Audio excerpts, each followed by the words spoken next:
嗨，大家好，我是横天虎。今天我要讲一个有意思的事。话说，在白雪皑皑的小兴安岭的森林中，有一群西伯利亚狼正准备在此安营扎寨。先头兵经过一番侦查，终于选了块称心如意的地儿。于是狼群开始一顿吼叫，盘山问道，意在威慑其他掠食者。可这样的结果就是引来一只多年未曾谋面的东北虎。与平时集体围杀猎物或挑战别的掠食者不同，狼群瞬间分散开来，这是要逃命的节奏啊！当然不排除有些好奇的、想一睹森林之王风采的，还是会凑上前去瞅两眼。但最终他们的结局还是集体被老虎给驱逐，在这里占山为王的梦想化为泡影。狼群随后踏上长途迁徙之路，他们一路北上，穿过茫茫雪原，进入西伯利亚腹地。可这边也不是无主之地啊，另一种体型硕大的猛兽正等着他们呢。对，他们来到了棕熊的狩猎场。狼群对棕熊的狩猎情况进行了几轮的采逮观察，得出一个令他们振奋的结论，就是这玩意儿能干。于是他们趁棕熊刚刚成功捕到猎物，便一拥而上，将其团团包围。为了不显得那么下三滥，狼群对棕熊说，他们不是来抢食的，而是专门来捕杀它的。可棕熊绝不是什么软柿子，面对这种拐弯抹角的恐吓毫不畏惧。他知道狼群就是来抢食的。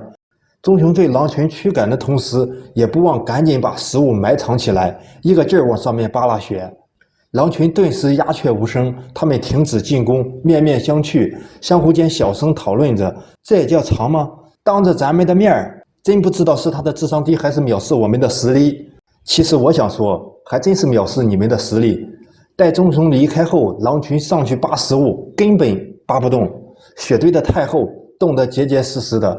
狼群又经历了一遭无功而返的行动，只得再次踏上迁徙之路。他们依然一路向北，抵达了一片更加荒凉寒冷的世界。好多天没碰到猎物的他们，终于看到雪地里出现了一个白色的庞然大物。只见他头小脖子也不粗，一看就不是屠夫。还等什么呢？狼群首领一声号令，几只狼族战士便蜂拥而上，前后夹击，对猎物展开袭扰之势。可白色猛兽也毫不畏惧，厉声呵斥道：“都别吵吵哈，我就是传说中能打得过老虎的北极熊。”狼群听到这种情况，巡视再三，最终还是选择了退去。好，这是我根据自然界几个生物链串联起来的一个小故事，从狼的视角展现它们在不同区域面对各旗舰物种的表现。其实狼在北半球几乎贯穿了所有的生态链，但都是打游击，无法绝对的居于食物链的顶端。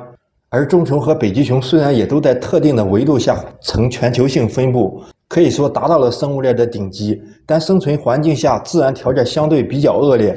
有被老虎和狮子两大生态阵营压制的感觉，它们被排挤出了舒适的热带和温带，边角料般的存在。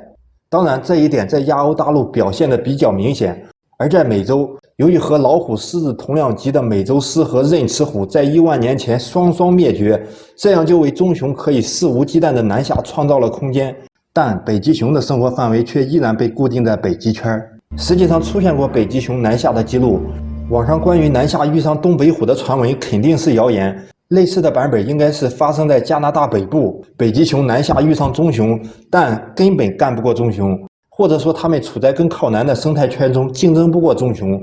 对了，我前面说的美洲狮不是现在的美洲金猫，而是一种和非洲狮特别接近的豹属大猫。最近很火的加拿大人为救爱犬砍死美洲狮，还是有观众理解不了，也想操刀和狮子杠一下子。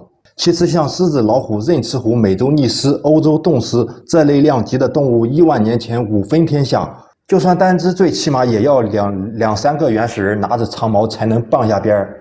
美洲金猫人家正式的名字叫 Cougar， 和狮子没半毛钱关系，是中文硬给了它一个俗称美洲狮。当然也不排除是这玩意儿敢去打棕熊，离远看给人的第一反应，那是个半大狮子吗？不过能不能打得赢另说，好像是互有胜负。好了，今天视频就聊到这儿，希望你能点赞加关注哦。